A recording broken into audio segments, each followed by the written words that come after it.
Thanks for joining me. Really appreciate that. Look, we're going to have a pretty quick session here, actually. We're going to look at the process of commercialisation, and we're going to look at the modern trend of sporting activities, particularly at kind of the elite level, becoming increasingly commercialized. And when we say commercialized, we're saying this. We're saying sport and physical activity. Now, it could be elite sport. It could be a local private health club as a sort of like a grassroots level. Sport and physical activity becomes a private commodity.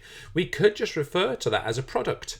You know, literally a product, just as you might buy a deodorant in the supermarket or an apple in the greengrocers, etc., etc., etc. It becomes a commodity that people buy. And because individuals buy, then companies are able to profit from that commodity. It is being sold. So whenever we talk about this, think first and foremost where the majority of this money we're going to be referring to now has come from as a start point. And basically, it's from you and me. You and me, because we are the people who spend our money on this to make this cycle go round, and the start point is with us. So how does it work? Well, we're going to refer to this cycle as the golden triangle. Now, I didn't really have a gold option, so I've really, in my image, it's some kind of dull orange triangle. But we're going to pretend we're going to use that incredible imagination we're all gifted with to refer to this as a golden triangle, okay? And what we mean by a golden triangle is that for this commercial commodity relationship to work, we need three components to allow sport to become that private commodity and to profit, or at least for elite sport. And actually, elite sport is my first element. So one aspect of what we have to have is elite sport. So by elite sport, we might be talking about the very best football teams in Europe. We might be talking about the very best rugby teams in Europe. We might be talking about the very best cricket teams in the world, etc., etc., etc. The elite sport has to be the things that people want to consume. They want as the commodity. They want to be able to watch it, be entertained by it, and to be made, I suppose, happier from the sense that they have been exposed to it. So in order to get this elite sport to as many people as possible, and therefore to make as much money as possible, it becomes necessary for there to be, involved in this process, a media company.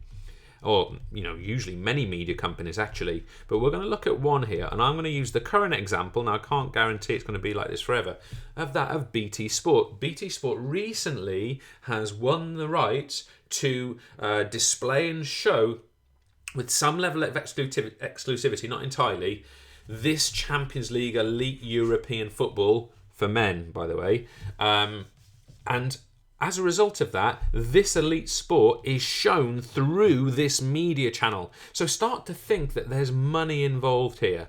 Because, of course, how do you get access to BT Sport? Well, you pay a subscription. So that subscription is ultimately circling to the elite sport to get people access to it.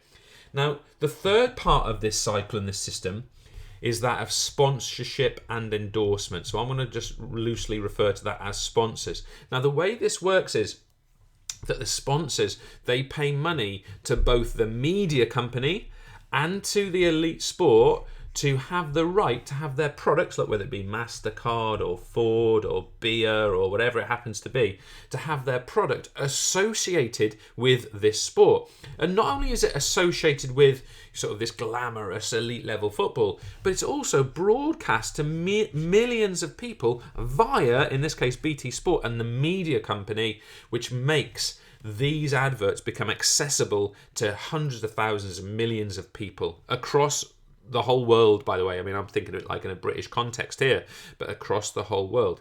So as a result of that, the sponsor gets increased sort of market presence. They get endorsed, they get related to a healthy sort of image. And as a result of that, as we said before, they sell more, and hopefully for them at least, they make more profit. So again, we come back to this profit idea. The media company receives the money from the sponsors, as does the elite sport receive that money from the sponsors, and therefore the media company, let's have a look, makes a profit. Okay.